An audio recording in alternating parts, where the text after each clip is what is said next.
Drones are everywhere, and they are here to stay when it comes to military strategy. They're not going anywhere. And I want to talk about how a guerrilla fighter such as Hamas, or like myself when I was with the Kurds back in Iraq and Syria, how we would avoid drone death, how we would avoid drone detection, and some of the easy ways that we can completely nullify the power of drones, even the newest ones, like the Kinchi drone, which has AI, or the newest American drone. So I'm going to talk about how Hamas is likely knowing when drones are coming and how they are avoiding them. You've probably noticed by now, especially on the live streams like from Willie OAM or anybody right now in Israel, that drones can be heard.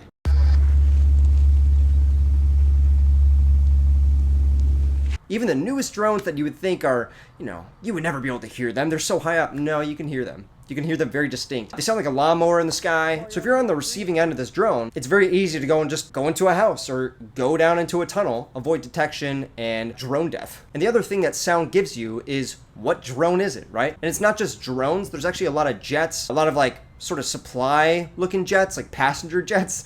From the sky, you would look at them and be like, oh yeah, that's just a passenger jet, or oh, they're just delivering supplies.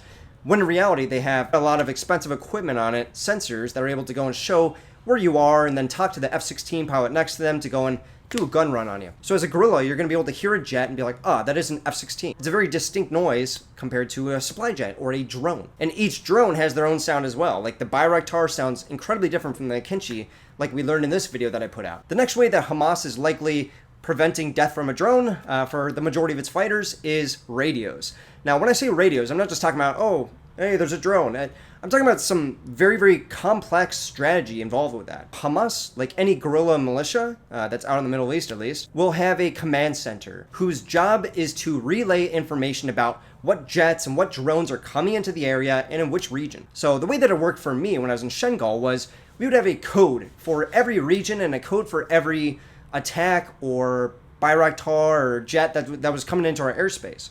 So these command centers have these giant antennas that receive and transmit radio signal just to left right now, in order to find out what kind of drones and what was coming into our airspace in which area. So it kind of looked like this. As soon as the drone or jet would enter our airspace, they would call out a number. And these numbers change every month. 27, bis du Heft. That's what it is in Kurdish. So they would say, bis du Heft, bis du Heft. They would then say the region.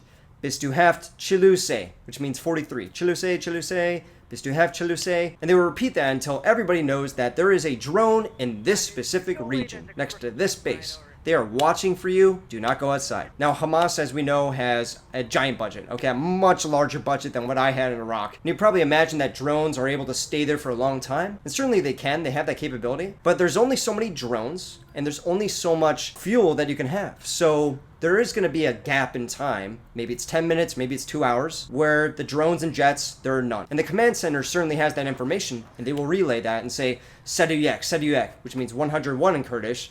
I don't know what they're saying in Hamas, probably some Arabic word, but they're going to let you know when there's no jets or drones, go out, do your thing that you need to do outside.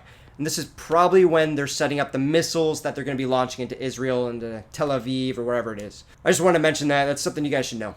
And the last thing I want to mention that Hamas is probably doing is complacency.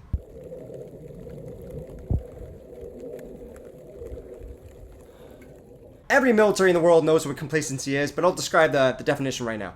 When I was in the Marine Corps, complacency kills. That was the classic term. One of the most effective ways to make us train better and to provide security better and just be a better Marine overall. Complacency is when you sort of get used to your environment, you get used to the drones, and like I said in this Ukrainian class when I was teaching the students, they want you to get used to having a gun pointed at your head.